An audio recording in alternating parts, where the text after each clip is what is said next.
Hello जीनियसो, स्वागत है मेरे चैनल यूपीएससी एजुकेशन ग्रुप पर। बच्चों, आज मैं आपके सामने एक वेरी इंपॉर्टेंट वीडियो लेके आई हूँ जिसमें बताऊंगी अनेकार्थी शब्द यानी हिंदी साहित्य में व्याकरण की वीडियो है ये।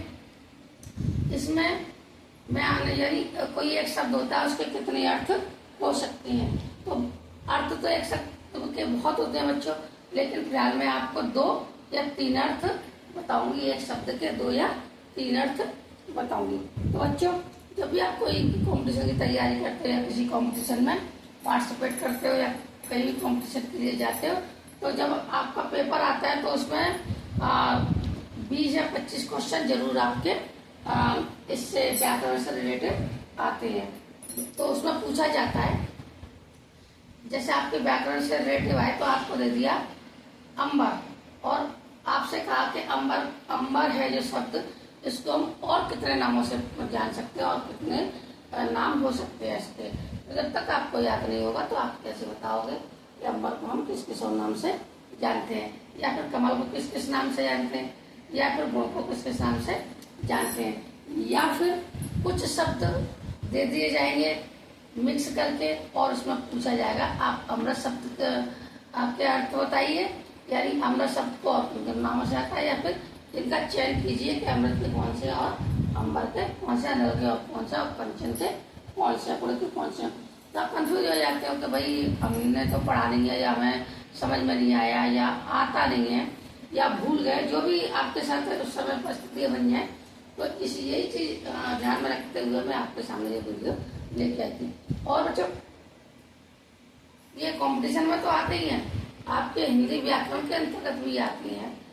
ज्यादातर जो इम्पोर्टेंट है सिर्फ मैं वही आपके सामने लेके आई हूँ, मैं ज्यादा लेके नहीं हूँ। आप इन्हीं में से अगर याद कर लोगे, अगर इन्हीं में से आप अभी से तैयारी कर लोगे तो शायद आपका पेपर कंप्लीट हो जाए।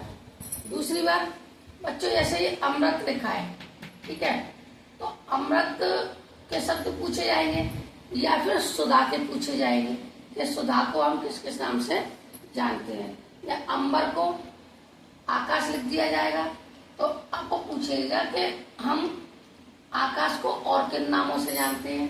तो आपको बस यही सारे शब्दों का बताने हैं कि अब हम इस अनल को गया, अग्नि के दे दिए, तो अब वो पूछेगा, जैसे हम पूछ रहे हैं अनल के और कितने रूप हैं, तो अनल, आग और 3 संख्या हो गई। तो अब वही देंगे कि अग्नि यहाँ पर रख देंगे और कहेंगे कि अग्नि को और कितने रूपों में जानते हो। तो आप कंफ्यूज हो जाओगे, ठीक है।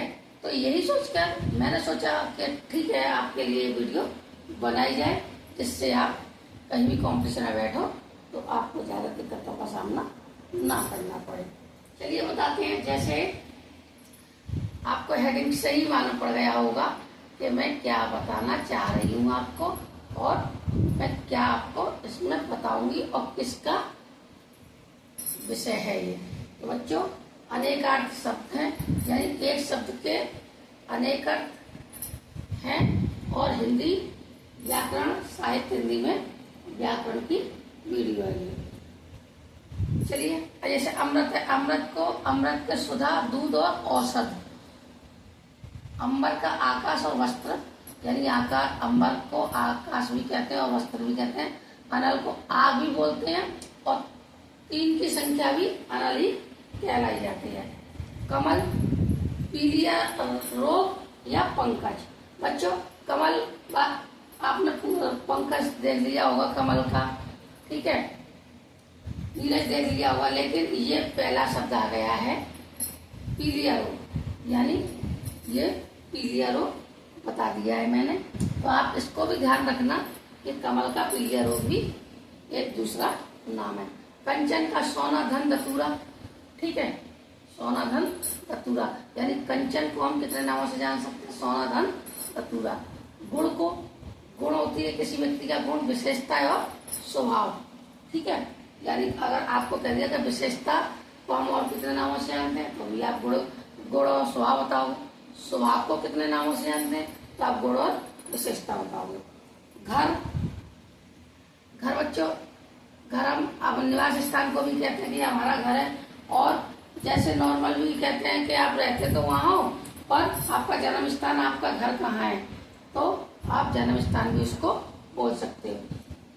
अब वो दे देगा आपको जन्म स्थान के और कितने नामों से जानते हो, तो आप घर और निवास कह सकते हो।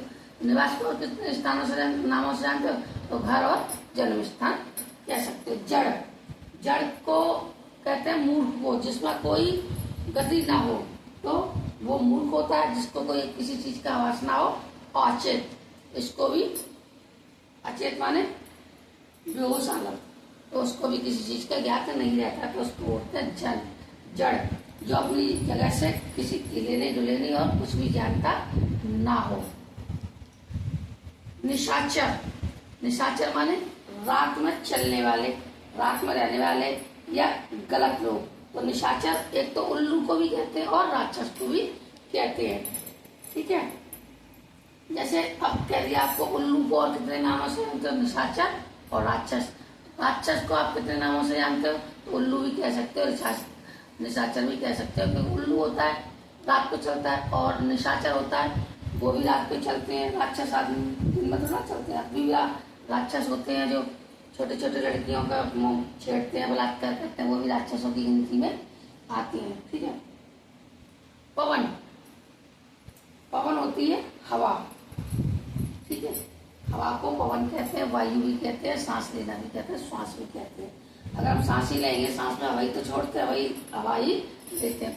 अब कह दिया जाए आपको कि पवन को, वायु को हम और कितने नामों से आते हैं, तो पवन और सांस, प्राणदायक वायु भी कह सकते हैं। ठीक है। भुजंग, तो बच्चों भुजंग तो आप जानते ही हो, आप किसको कहते हैं, सांप को। भुजंग जब बिल्कुल काला सांप हो, और भुजंग एक चीज को, स्त्री का दूसरा पति होता है। ठीक है, एक स्त्री के दो पति होते हैं, तो दूसरे पति को यानी उपपति को भी हम भुजंग नाम से ही जानते हैं। तो बच्चों ये जो वीडियो थी आपको कैसी लगी, जो मेरे द्वारा दी गई जानकारी आपको कैसी लगी? अगर आपको अच्छी लगे तो आप लाइक करिए, नहीं अच्छी लगे तो डिसलाइक करिए, पर बच्चों स्क्रॉल मत किया करो। आप मेरी वीडियो को पूरा देखिए। देखिए, आप वैसे भी कुछ ना कुछ देखते रहते हो, तो आप इस वीडियो को देखिए जिससे आपका भविष्य बने। तो स्क्रॉल मत किया करो, थोड़ा पूरा देख लिया करो, तो हमारा भी टाइम बढ़ जाया करे। लाइक कर दिया करो, सब्सक्राइब कर दिया करो। हाँ, अगर आपको नहीं अच्छी लगे तो आप डिसलाइक भी कर सकते हो। तो बच्चों मेरे द्वारा दी गई जानकारी अगर आपको अच्छी लगी हो तो मेरे चैनल को लाइक करो, कमेंट करो, सब्सक्राइब करो। All GK, all subject GK